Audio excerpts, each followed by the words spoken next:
Hi, everyone. Welcome back to the Tokenomics Design playlist. Today, we're talking about modeling and optimization, step 6 of the process. As a brief reminder before we dive in, this content is for educational purposes only. It is not legal, financial, technical, or investment advice. As I mentioned, we're in step 6 of the process, only 2 more to go, including this step. This is one of the most important steps, though, so this video will be, a little bit longer probably than the earlier videos, but it's very important to pay attention, and some awesome resources that I've included in this video to get you started on the right steps. So a quick overview of modeling and optimization. As we've talked about in all these videos, best practice is looking at market comps, right? Looking at similar projects. And why do we do that? Well, they are market validated models, right? Instead of theoretical models. And so where possible, the same principle applies in the context of modeling and optimization. We want to use real world data, base it off of real world data that other comps have had, even if we just use that as an input to generate random data, right?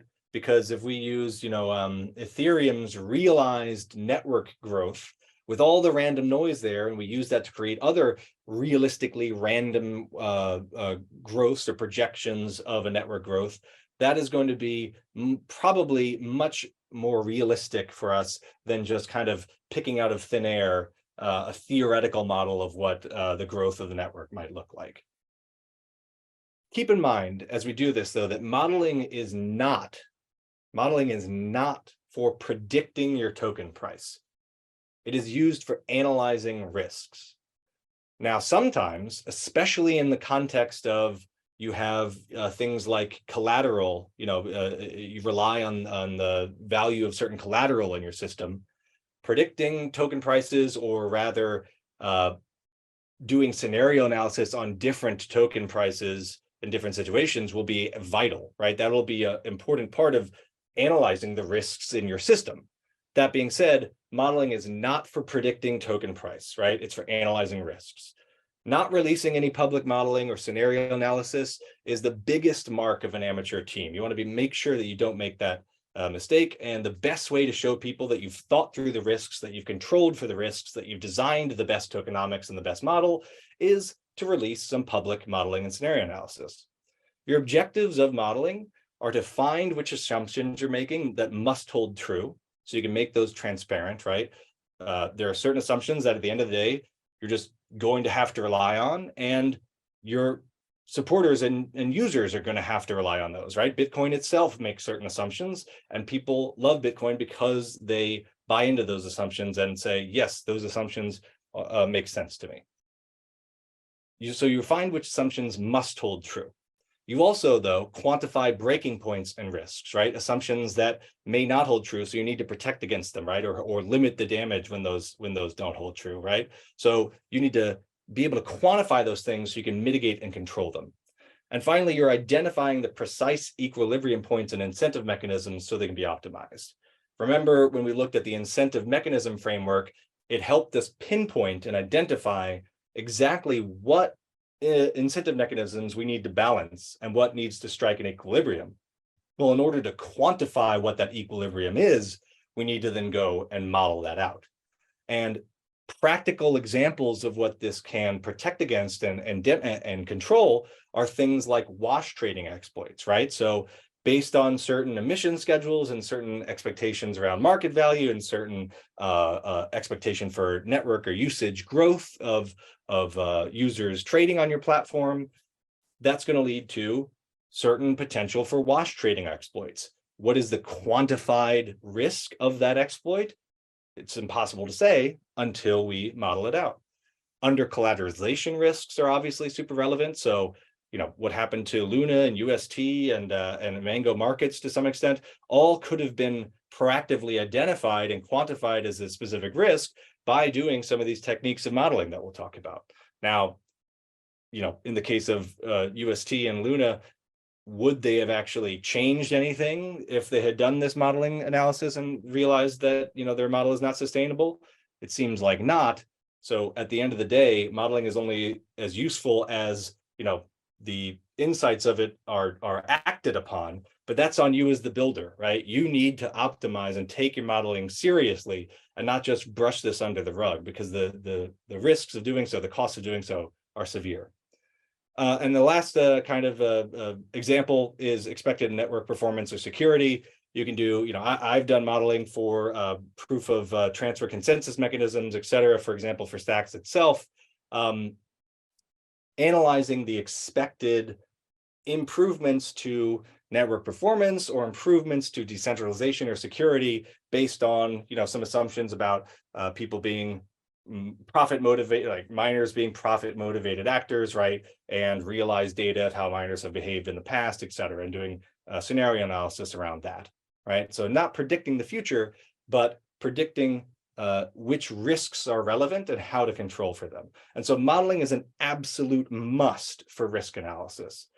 More than anything else, except perhaps getting a legal opinion, this separates professional projects from amateurs and scams. Just a brief note on deterministic modeling versus stochastic modeling, because there's a couple different approaches here and both have their advantages and disadvantages. Deterministic modeling might be what most people think of when they think of modeling, right? The tools that are used are spreadsheets, so Excel, Google Sheets, right? These kind of tables of data. The approach is kind of find a market comp, right? Identify specific assumptions and endpoints. So you have your cells, right, that have certain inputs that you can vary.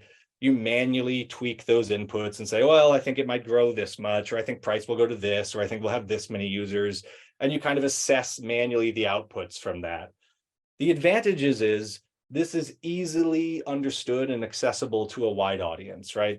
Something like a spreadsheet, you don't need any coding ability to use. And so it's easy to even give to an end user and have them kind of play around with it themselves and have them make sense of things. It also can be driven by empirical data, right? Just because it's a simple spreadsheet doesn't mean that these input cells can't be first driven or first validated with a market comp, right? You could say, oh, well, after 3 months in the market, protocol X had, this many users. So that is a rough number that we expect to have after 3 months, right? So it can be driven by empirical data. The disadvantages of it, however, is that it's not comprehensive for risk analysis, right? It really requires a lot of manual kind of thinking through risks and manual work on the person using that type of model. And inevitably it leads to some overconfidence because you're really only assessing the risks that you have explicitly thought about testing, and you're not really testing any risks that you haven't thought about. So deterministic modeling has some advantages, has some disadvantages. To be honest, I use both, and I see these not as replacements for each other, but you first just start with deterministic modeling, and then you also do stochastic modeling to get that next level of depth. It's an iterative process. But let's get into what stochastic modeling is and how it compares. So the tools you use for this are more like code. You're writing code here. You're building custom models in Python or using libraries like CAD or TokenSpice to do so, or you're using GUI tools like Machinations, which is a great tool for game design and token economy design. The approaches here starts roughly the same way, right? You want to find market comp data, but then instead of just plugging that in or assuming that market comp you will progress the same exact way as that market comp has in price or in adoption or in users, you would generate random walks, random paths of data based on that observed data. So it'll exhibit the same type of randomness in the data. You feed these walks in many times, so you're running many different simulations, and then you're assessing the outputs in terms of percentiles. So, what happens in the best 5% of outcomes, right, or scenarios? What happens in the worst 5% of cases? And you can do this with many, many more than just one variable at a time, right? You could be feeding in the price of Bitcoin, a random walk of Bitcoin, a random walk of your users, a random walk of your fee schedule or whatever the case may be, you know, of network congestion, a random walk of all these different factors all fit in at once, which would be incredibly complicated for a human to think through and do this manually. Feed this all in at once and get these outcomes and say, oh, wow, if everything goes poorly, or it's actually much more likely, right, that things go really bad for us, right? And 25% of the outcomes, the system entirely blows up, right? And so the advantage of this approach is that it's much, much, much more comprehensive risk analysis. You can identify these non-obvious system flaws. Obviously, the disadvantages are that it requires additional skills, not only to build or run, but also to interpret, because it's a bit more technical and a bit more complex concepts. If it's still not making exact sense, like what you can use these approaches for, let's talk a bit about what do you model, right? So what do you model? Like, why are we modeling? What are we even trying to answer? The first thing you want to do is replicate how your system works in your model. So you basically have, you know, a replication of your system in some kind of model. And again, that can be a simple Excel spreadsheet, a deterministic model, or a huge, you know, Python model. You can vary your inputs into the system, and you should vary both the inputs you control, things like token emissions, supply, you know, fee levels, any types of like safety or risk control parameters that are in the system. But even more importantly, you need to vary the inputs you do not control, right? So market prices, user growth rates, third-party inputs from oracles, right? Because oracles can be buggy, and maybe they put in things that you never expected. So you need to vary those and put in random values or values that are impossible, right? That shouldn't happen, to make sure that it doesn't break the model. And then you assess for vulnerabilities, breaking points, and assumptions not holding true. So for example, in the context of, you know, a marketplace or something like Mango Markets that's letting people issue collateral, you would be varying all these inputs. You'd be varying the market prices of the issue that people are borrowing against. You'd be varying, you know, user adoption. You'd be varying Oracle prices, and you'd be assessing what was someone able to, you know, break the system. Is the system still collateralized at the end of the day, right? Are people still using it? And it would show if it was done appropriately or correctly in the Mango Markets case, it would have shown that, wow, if price moves too quickly, the system can very quickly become under collateralized. And so the economic security framework helps builders identify precisely what to model and stress test by thinking through where are the risks and assumptions that are being made in order to stress test those. And so while it can seem really difficult when you're first looking at this to kind of understand what exactly you need to model, this framework that we're just about to go through will really help pinpoint to you what that looks like. And so here we have the economic security framework. And here we're talking about an NFT borrowing marketplace example. So borrowers have NFTs, right? Borrowers have NFTs, but they don't want to sell these NFTs. They want to borrow against them because they need liquidity, but they don't want to sell. And lenders have funds to lend, but no income. So they want to earn an income.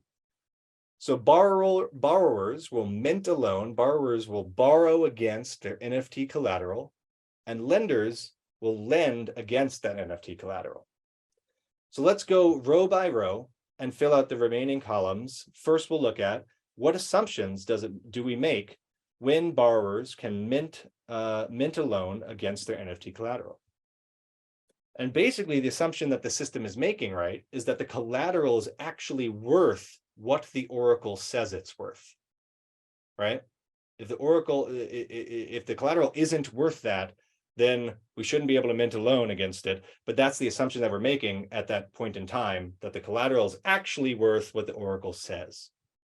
Now, how can we be confident that that is actually true, right? What measures can we add to the system to give us more confidence that the price is actually what the oracle says?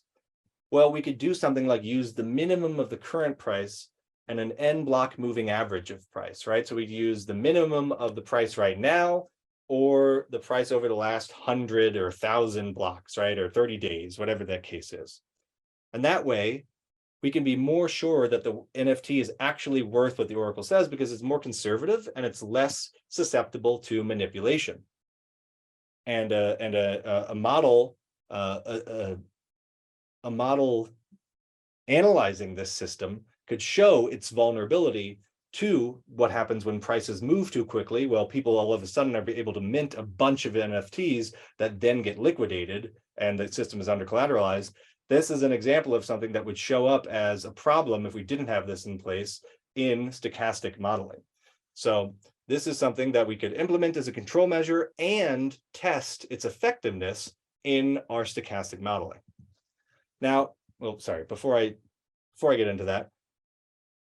So that that measure helps us be sure that this will stay true or be true. But we always need to protect against it being false and limit the damage, right? What if prices move even faster than we expected, or what if prices are falling steadily and the moving average just isn't conservative enough? Well, if it's false, right, and the NFT isn't worth what we think it is, we could set a lower maximum LTV, loan to value, because the less liquid the collection, the lower the LTV would be allowed. And this would limit the damage, right? So even if the NFT is absolutely worthless, if people can only borrow, 10% against the value, then you're only going to lose at most 10% instead of 50%, for example. So again, this is the parameter that we could vary and feed into our system in a stochastic model and see, okay, in the worst, in the worst 1%, right, of cases, how much do we lose? And with this parameter being lower, that's going to be a less severe outcome, even in those extreme outlier black swan events. So this helps us identify, for the case of borrowers, okay, we clearly need to implement some kind of risk control measure around making sure the NFT collateral is worth what it's worth, and implement some kind of damage control. And we can actually set those values, vary them, feed that into our simulations, right? Run those simulations in our stochastic model and actually see how effective they are at working, how effective they prevent bad outcomes at various different values. So this helps us understand what to model, the importance of what to model, and the expected outcome of the things that we're adding to the system. So let's very quickly go through this case for the lender who's lending against the NFT collateral.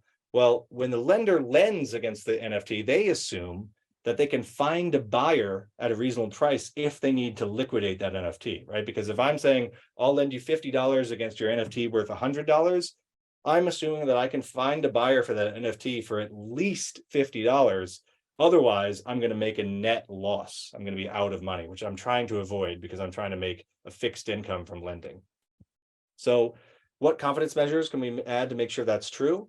Well, we can allow buyers to bid for NFTs in the case of liquidations ahead of time, so that lenders have a guarantee they can sell, for example, right? So this would give lenders more reliable purchase prices in the case of liquidation. And again, we could simulate like how common is it that a liquidation happens with various different parameters and realistic random market data being fed into our system. And finally, even if we can't find a buyer at a reasonable price, how do we limit that impact? Well, we can set a conservatively high maintenance margin, which triggers, liquidation point. For example, if the liquidation triggers at the NFT if liquidation triggers at the NFT falling to $80 instead of $60, then I have $30 more of wiggle room, right, between 50 and 80. Then if I had at $60, I only have $10 of wiggle room from 60 to 50. So the higher the maintenance margin required, the safer I am because I have the more wiggle room to protect me against taking a loss. So this economic security framework helps us think through the economic risks to our system, what to model, what to test, and measures we can add to protect against those things, and then also additionally model their effectiveness in protecting against those risks.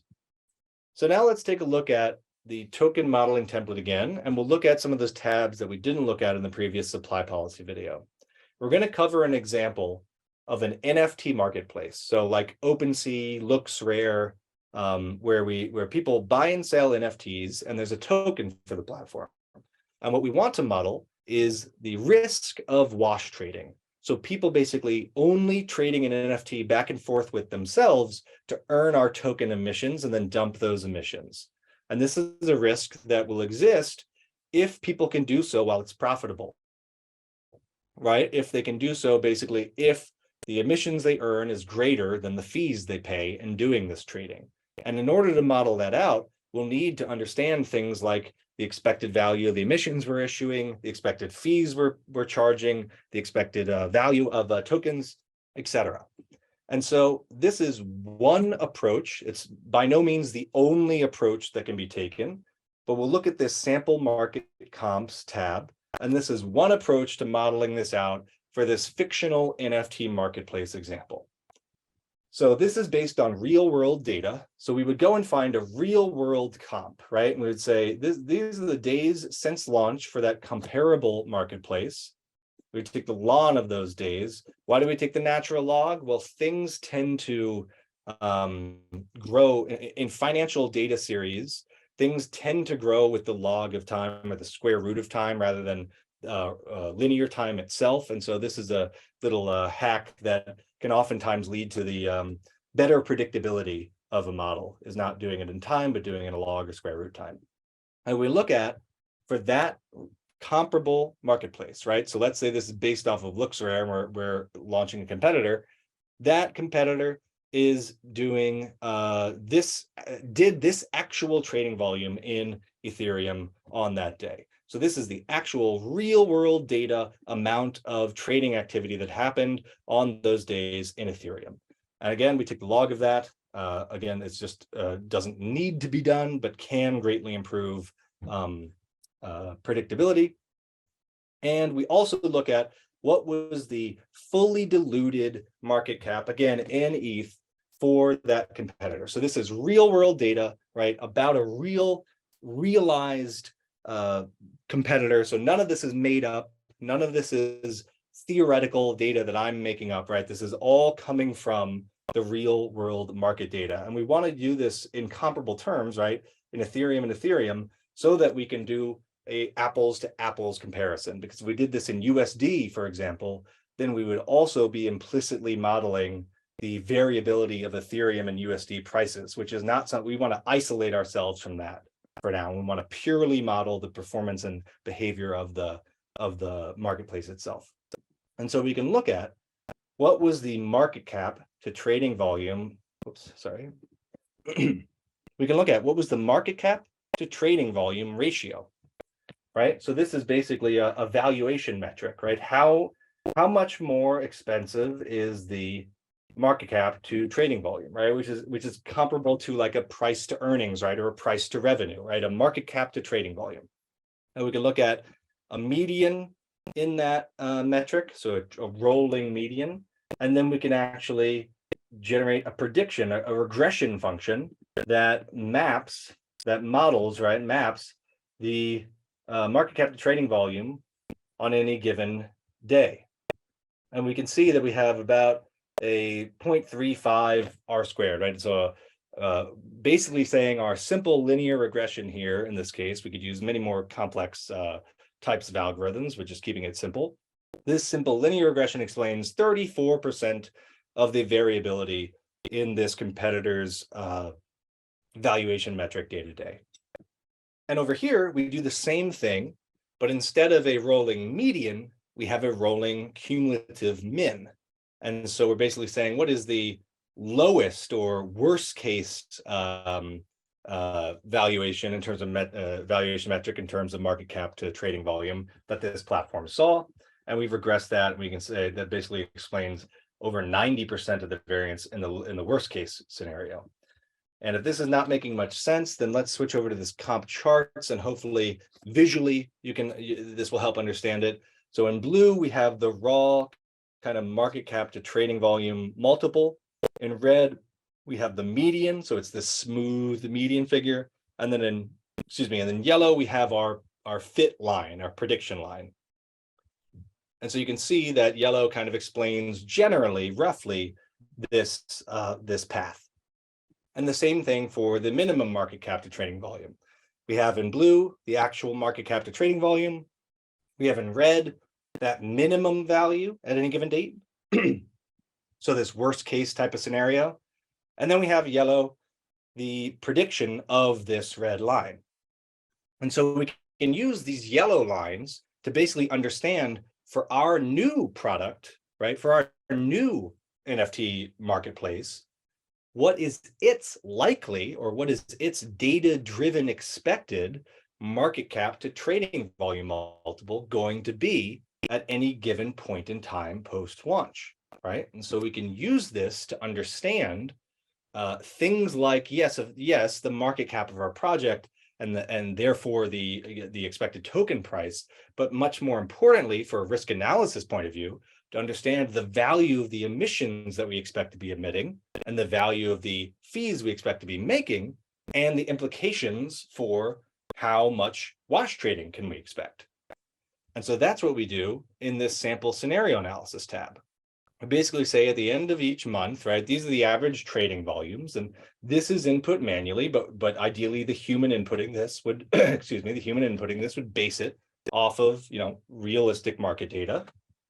Then we have our line that predicts, okay, this is the expected multiple of market cap to trading volume, and this is the conservative, right, the minimum amount, which means we can expect this amount of fully diluted market cap.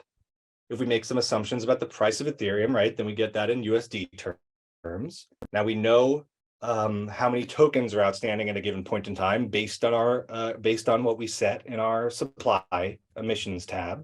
So this connects automatically to the supply charts tab, as you'll see here.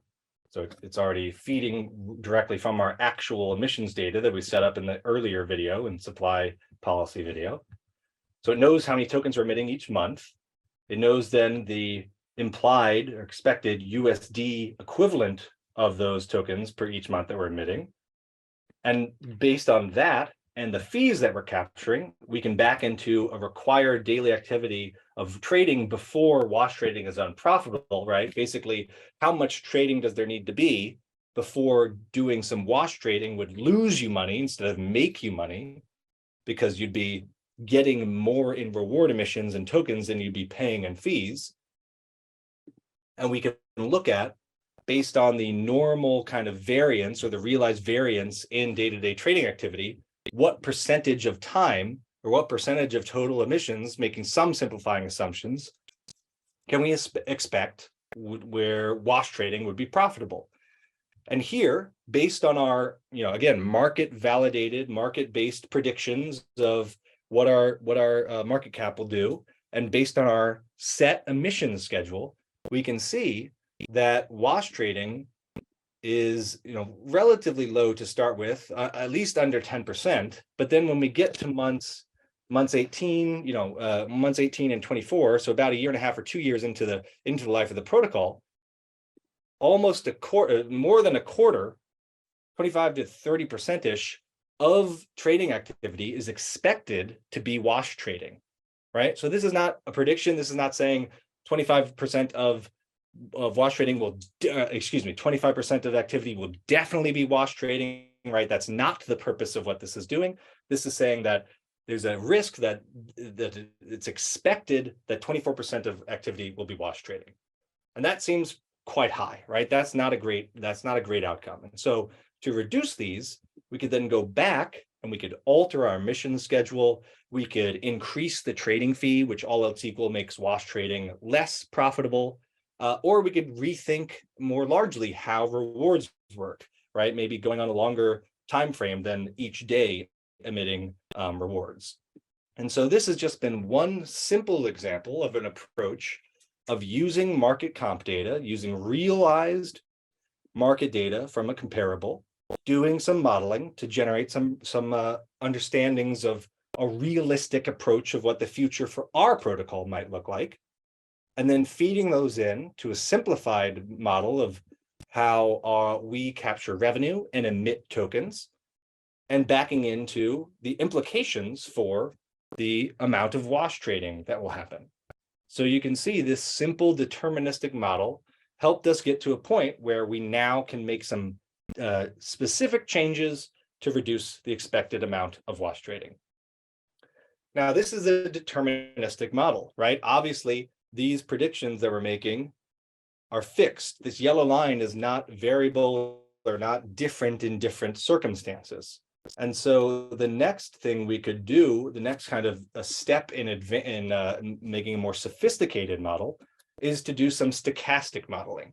Now, I'm not going to go through that whole example again in the context of stochastic modeling, but I do have also available at Linktree Tokenomics a Python library, mini kind of library that I've built and published for you that makes it very simple and easy to generate lots and lots of simulations of data based on real world data. And so I'm just going to take 1 minute to walk through this example because not everyone knows how to code. So I'm not going to go through each line of code. I'm just going to kind of explain what this library helps you do.